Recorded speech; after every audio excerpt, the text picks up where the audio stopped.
आज की मुरली 27 फरवरी 2024। बाबा कहते मीठे बच्चे, सदा बाप की याद का चिंतन और ज्ञान का विचार सागर मंथन करो तो नई नई पॉइंट्स निकलती रहेंगी, खुशी में रहेंगे। प्रश्न, इस ड्रामा में सबसे बड़े से बड़ी कमाल किसकी है और क्यों? उत्तर है पहला, सबसे बड़ी कमाल है शिव बाबा की, क्योंकि वह तुम्हें सेकंड में परी ज़्यादा बना देते हैं। ऐसी पढ़ाई पढ़ाते हैं जिससे तुम मनुष्य से देवता बन जाते हो। दुनिया में ऐसी पढ़ाई बाप के सिवाय और कोई पढ़ा नहीं सकता। दूसरा, ज्ञान का तीसरा नेत्र दे अंधियारे से रोशनी में ले आना, ठोकर खाने से बचा देना, यह बाप का काम है। इसीलिए उन जैसे कमाल का वंडरफुल कार्य कोई कर नहीं सकता। ओम शांति। रूहानी बाप रोज रोज बच्चों को समझाते हैं और बच्चे अपने को आत्मा समझ बाप से सुनते हैं। जैसे बाप गुप्त है वैसे ज्ञान भी गुप्त है। किसको भी समझ में नहीं आता है कि आत्मा क्या है, परमपिता परमात्मा क्या है। तुम बच्चों की पक्की आदत पड़ जानी चाहिए कि हम आत्मा हैं। बाप हम आत्माओं को सुनाते हैं, यह बुद्धि से समझना है और एक्ट में आना है। बाकी धंधा आदि तो करना ही है। कोई बुलाएंगे तो जरूर नाम से बुलाएंगे। नाम रूप है तब तो बोल सकते हैं, कुछ भी कर सकते हैं। सिर्फ यह पक्का करना है कि हम आत्मा हैं। महिमा सारी निराकार की है। अगर साकार में देवताओं की महिमा है तो उन्हों को भी महिमा लायक बाप ने बनाया है।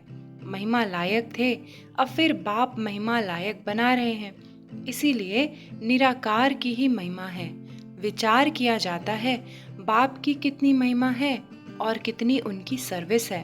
वह समर्थ है, वह सब कुछ कर सकते हैं। हम तो बहुत थोड़ी महिमा करते हैं, महिमा तो उनकी बहुत है। मुसलमान लोग भी कहते हैं अल्लाह मियाँ ने ऐसे फरमाया। अब फरमाया किसके आगे? बच्चों के आगे फरमाते हैं जो तुम मनुष्य से देवता बनते हो। अल्लाह मियाँ ने किसके प्रति तो फरमाया होगा ना, तुम बच्चों को ही समझाते हैं जिसका कोई को पता ही नहीं। अभी तुमको पता पड़ा है, फिर यह नॉलेज ही गुम हो जाएगी। बौद्धि भी ऐसे कहेंगे, क्रिश्चियंस भी ऐसे कहेंगे, परंतु क्या फरमाया था यह किसको पता ही नहीं। बाप तुम बच्चों को अल्फ और बे समझा रहे हैं। आत्मा को बाप की याद भूल नहीं सकती। आत्मा अविनाशी है तो याद भी अविनाशी रहती है। बाप भी अविनाशी है। गाते हैं अल्लाह मियाँ ने ऐसे कहा था, परंतु वह कौन है, क्या कहते थे, यह कुछ भी नहीं जानते। अल्लाह मियाँ को ठिक्कर भित्तर में कह दिया है तो जानेंगे फिर क्या। भक्ति मार्ग में प्रार्थना करते हैं। अब तुम समझते हो जो भी आते हैं उनको सतो रजो तमो में आना ही है। क्राइस्ट बौद्ध जो आते हैं उनके पीछे सबको उतरना है, चढ़ने की बात नहीं। बाप ही आकर सबको चढ़ाते हैं। सर्व का सदगति दाता एक है और कोई सदगति करने नहीं आते। समझो, क्राइस्ट आया, किसको बैठ समझाएंगे? इन बातों को समझने के लिए अच्छी बुद्धि चाहिए, नई नई युक्तियाँ निकालनी चाहिए, मेहनत करनी है, रत्न निकालना है। इसलिए बाबा कहते हैं विचार सागर मंथन करके लिखो, फिर पढ़ो कि क्या क्या मिस हुआ। बाबा का जो पाठ है वह चलता रहेगा। बाप कल्प पहले वाली नॉलेज सुनाते हैं। यह बच्चे जानते हैं कि जो धर्म स्थापन करने आते हैं उनके पीछे उनके धर्म वालों को भी नीचे उतरना है। वह किसको चढ़ाएंगे कैसे? सीढ़ी नीचे उतरनी ही है, पहले सुख पीछे दुख। यह नाटक बड़ा फाइन बना हुआ है। विचार सागर मंथन करने की ज़रूरत है। वह कोई की सदगति करने नहीं आते, वह आते हैं धर्म स्थापन करने। ज्ञान का सागर एक है और कोई में ज्ञान नहीं है। ड्रामा में दुख सुख का खेल तो सभी के लिए है, दुख से भी सुख जास्ती है। ड्रामा में पार्ट बजाते हैं तो ज़रूर सुख होना चाहिए। बाप दुख थोड़े ही स्थापन करेंगे, बाप तो सबको सुख देते हैं। विश्व में शांति हो जाती है, दुख धाम में तो शांति हो ना सके। शांति तब मिलनी है जब वापस शांति धाम में जाएंगे। बाप बैठ समझाते हैं, यह कभी भूलना नहीं चाहिए कि हम बाबा के साथ हैं। बाबा आया हुआ है असुर से देवता बनाने। यह देवताएं सदगति में रहते हैं तो बाकी सब आत्माएं मूल वतन में रहती हैं। ड्रामा में सबसे बड़ी कमाल है बेहद के बाप की, जो तुमको परी ज़्यादा बनाते हैं। पढ़ाई से तुम परी बनते हो, भक्ति मार्ग में समझते कुछ भी नहीं, माला फेरते रहते हैं। कोई हनुमान को, कोई किसको याद करते हैं। उनको याद करने से फ़ायदा क्या? बाबा ने कहा है महारथी, तो उन्होंने बैठ हाथी पर सवारी दिखा दी है। यह सब बातें बाप ही समझाते हैं। बड़े बड़े आदमी कहाँ जाते हैं तो कितनी आजियान आवभगत करते हैं। तुम और किसको आजियान नहीं देंगे? तुम जानते हो इस समय सारा जाड़ जर्जरी भूत है, विष की पैदाइश है। तुमको अब फीलिंग आनी चाहिए कि सतयुग में विष की बात नहीं। बाप कहते हैं मैं तुमको पद्मा पदम पति बनाता हूँ। सुदामा पद्मा पदम पति बना ना, सब अपने लिए ही करते हैं। बाप कहते हैं इस पढ़ाई से तुम कितने ऊंच बनते हो। वह गीता सब सुनते पढ़ते हैं, यह भी पढ़ता था, परंतु जब बाप ने बैठ सुनाया तो वंडर खाया। बाप की गीता से सदगति हुई। यह मनुष्यों ने क्या बैठ बनाया है। कहते हैं अल्लाह मियाँ ने ऐसे कहा, परंतु समझते कुछ भी नहीं। अल्लाह कौन? देवी देवता धर्म वाले ही भगवान को नहीं जानते हैं, तो जो पीछे आते हैं वह क्या जाने। सर्वशास्त्रमयी शिरोमणि गीता ही रॉन्ग करती है, तो बाकी फिर शास्त्रों में क्या होगा। बाप ने जो हम बच्चों को सुनाया वह प्रायः लोप हो गया। अब तुम बाप से सुनकर देवता बन रहे हो। पुरानी दुनिया का हिसाब तो सबको चुकतू करना है, फिर आत्मा पवित्र बन जाती है। उनका भी कुछ हिसाब किताब होगा तो वह चुकतू होगा। हम ही पहले पहले जाते हैं, फिर पहले पहले आते हैं। बाकी सब सजाएं खाकर हिसाब किताब चुकतू करेंगे। इन बातों में जास्ती न जाओ। पहले तो निश्चय कराओ कि सबका सद्गति दाता बाप है। टीचर गुरु भी वह एक ही बाप है। वह है अशरीरी। उस आत्मा में कितना ज्ञान ज्ञान का सागर, सुख का सागर है। कितनी उनकी महिमा है वह भी आत्मा। आत्मा ही आकर शरीर में प्रवेश करती है। सिवाय परमपिता परमात्मा के तो कोई आत्मा की महिमा कर नहीं सकते, और सब शरीरधारियों की महिमा करेंगे। यह है सुप्रीम आत्मा।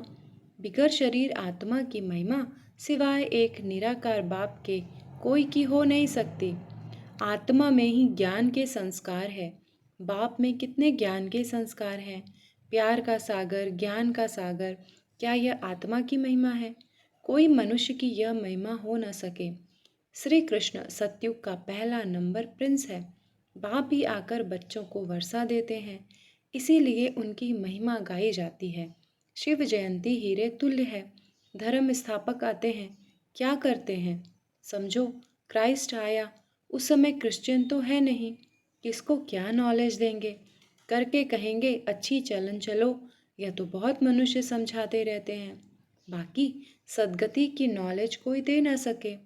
उनको अपना अपना पार्ट मिला हुआ है। सतो रजो तमो में आना ही है। आने से ही क्रिश्चियन की चर्च कैसे बनेगी? जब बहुत होंगे, भक्ति शुरू होगी, तब चर्च बनाएंगे। उसमें बहुत पैसे चाहिए, लड़ाई में भी पैसे चाहिए। तो बाप समझाते हैं यह मनुष्य सृष्टि झाड़ है। झाड़ कभी लाखों वर्ष का होता है क्या? हिसाब नहीं बनता। बाप कहते हैं हे बच्चे, तुम कितने बेसमझ बन गए थे, अभी तुम समझदार बनते हो। पहले से ही तैयार होकर आते हो राज्य करने। वह तो अकेले आते हैं, फिर बाद में वृद्धि होती है।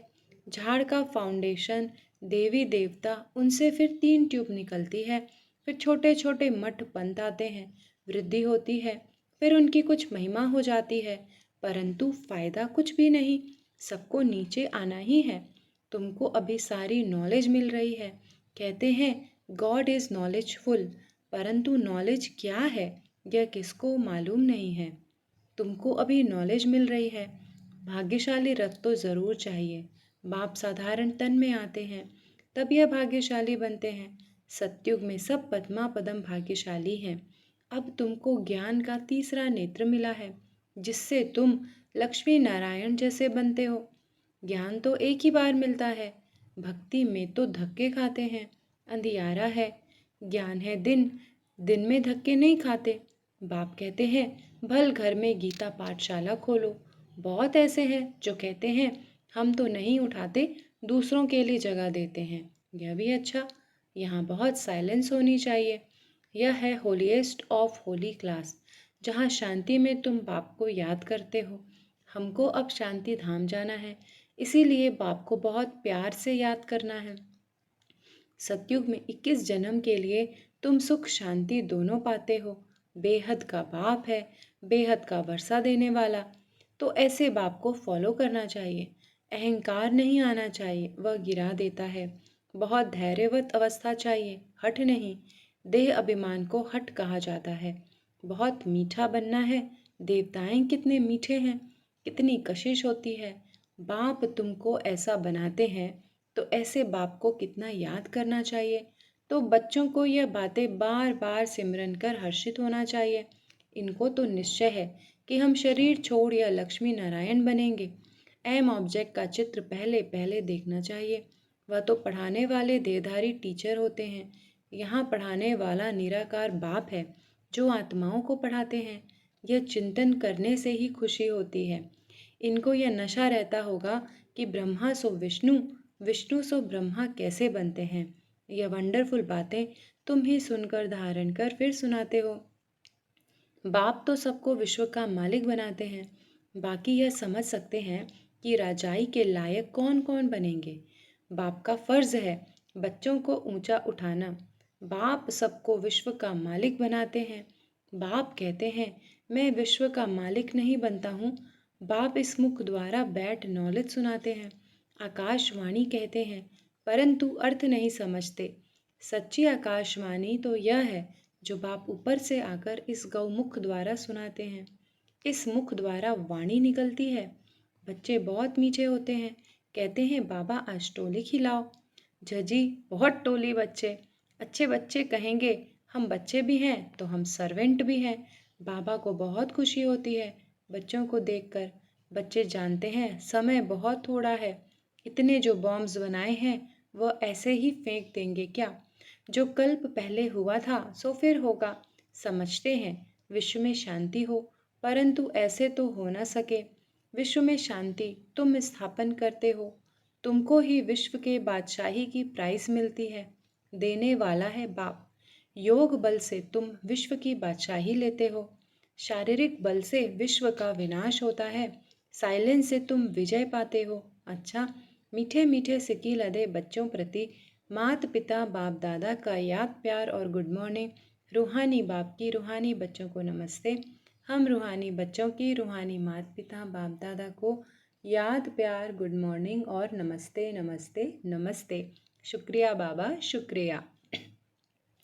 धारणा के लिए मुख्य सार पहला, अपनी अवस्था बहुत धैर्यवत बनानी है। बाप को फॉलो करना है। किसी भी बात में अहंकार नहीं दिखाना है। देवताओं जैसा मीठा बनना है।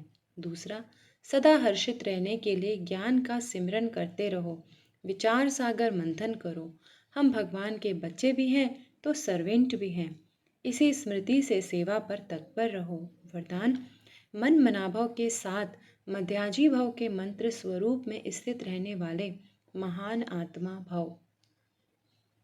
विस्तार, आप बच्चों को मन मनाभव के साथ मध्याजी भाव का भी वरदान है।